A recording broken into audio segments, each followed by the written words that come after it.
ഞാൻ അമലാണ്. എടാ അവൻ എന്നെ ചെറിയ വീട് ഓടിട്ട വീട് എന്നും പറഞ്ഞുകൊണ്ട് അവൻ എന്നെ കൂട്ടിക്കൊണ്ടു കേട്ടോ. അതെ ഓൻ്റെ വീട് ഇതാണ്, ഇതാണ് ഓൻ്റെ വീട്. അതായത് നിങ്ങൾക്ക് ചിലപ്പോൾ ചെറിയ വീടായിരിക്കും, പക്ഷെ എന്നെ സംബന്ധിച്ച് അത് വലിയ വീടാണ് കേട്ടോ. അപ്പോൾ എന്താ പറയുക, അവൻ്റെ മമ്മിയും പപ്പയൊക്കെ അവിടെ ഉണ്ട്. എന്താ പറയണേന്നൊക്കെ നോക്കാം.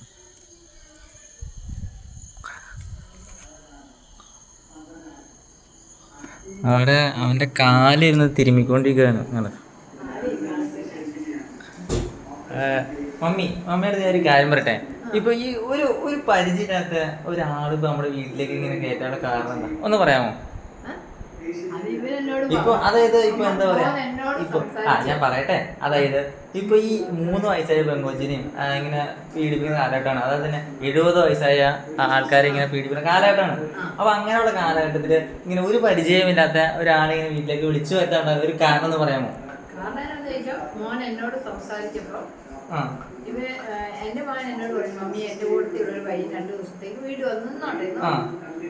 അപ്പൊ മോൻ സംസാരിച്ച, മമ്മി ഞാൻ ഇങ്ങനെ ദൂരെ, എന്റെ വീട് എറണാകുളമാണ്, ഞാൻ ജോലിക്ക് വരിക, അപ്പൊ എനിക്ക് റൂം സെലക്ട് ആയില്ല എന്ന് പറയാം. അപ്പൊ മോൻ പറഞ്ഞതിനകത്ത് കള്ളയില്ലെന്നുള്ള ഒരു ഇത് തോന്നി എന്റെ പേരിലാണ്. ആ സംസാരത്തിൽ നമുക്ക് മനസ്സിലാവും. അതല്ലെങ്കിൽ പെട്ടെന്ന് അമ്മ അല്ല മമ്മി ഞാനങ്ങ് വരുക, ആ സംസാരത്തിൽ ചിലരുടെ സംസാരത്തിൽ ഇതുണ്ട്.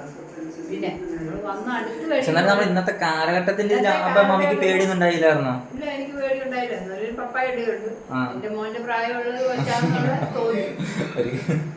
ഒരിക്കലും ആരും അങ്ങനെ ചെയ്യല, പരിചയമില്ല. നല്ല ഒരു ഫ്രണ്ട്ഷിപ്പ് ഉണ്ടെങ്കിൽ മാത്രം എടുക്കും. വന്നു പരിചയപ്പെട്ടു. ഞാനിതിനോട് ചങ്കതാണ്, ഇവനാണ് നമ്മളെ കൂട്ടിക്കൊണ്ട് വന്നത്. നിനക്ക് എന്താ പറയാനുള്ളത്? എനിക്ക് പറയാനേ ഒന്നുമില്ല. നിന്നെ കണ്ടപ്പോ നീ ദൂരെന്ന് ഇതിപ്പോ എങ്ങനെ മാറപ്പോ എന്താ എന്തെങ്കിലും ഉണ്ടോ ഈ നമ്മുടെ ഈ നാക്കിന്റെ ഇത്?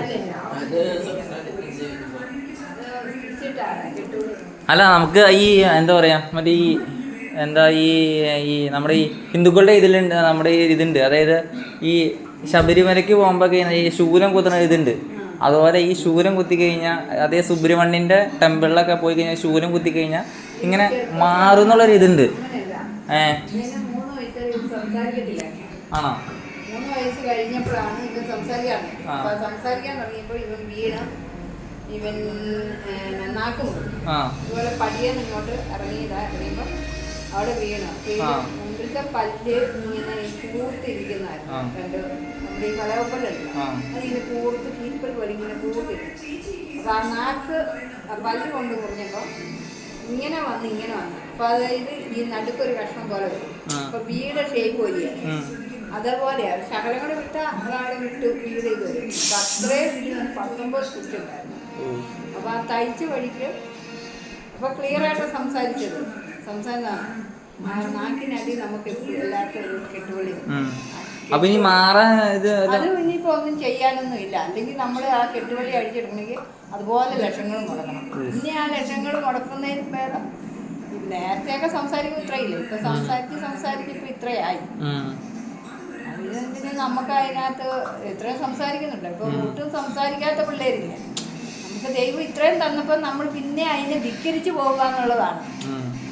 ഈ ശൂലം കുത്തുക എന്ന് പറയുമ്പോൾ ഹിന്ദുക്കളുടെ ഇതിലാണെങ്കിൽ ഞാൻ ഒരിക്കലും അവിടെ കുറ്റപ്പെടുത്തുന്നില്ല. ഒട്ടും സംസാരിക്കാതെ, കൈയില്ലാതെ, കാലില്ല. Mummy ടെററാണ്, case ടെററാണ്. ഇനി പറഞ്ഞു ശരിയല്ല. അപ്പോൾ ഞാനിവിടെ വന്നപ്പോൾ തന്നെ ഉണ്ടല്ലോ എൻ്റെ ഡ്രസ്സൊക്കെ ഫുള്ള് അതായത് വാഷിംഗ് മെഷീനൊക്കെ ഇട്ട് അലക്കി ഭയങ്കര സെറ്റാക്കി തന്നൊക്കെ ചെയ്തു കേട്ടോ. ഭയങ്കര. പിന്നെ പപ്പയാണെങ്കിൽ ഉറക്കത്തിലാണ്, അതുകൊണ്ടാട്ടോ പപ്പനെ കാണിക്കാത്തത്. അങ്ങനെയൊക്കെയാണ്. ഇന്നിപ്പോൾ ഇവിടെ നിൽക്കാനാണ്. അപ്പോൾ ഗൈസ്, അപ്പോൾ എന്താ പറയുക, അപ്പോൾ നമ്മുടെ വീഡിയോ കാണുക, സപ്പോർട്ട് ചെയ്യുക. Okay, by.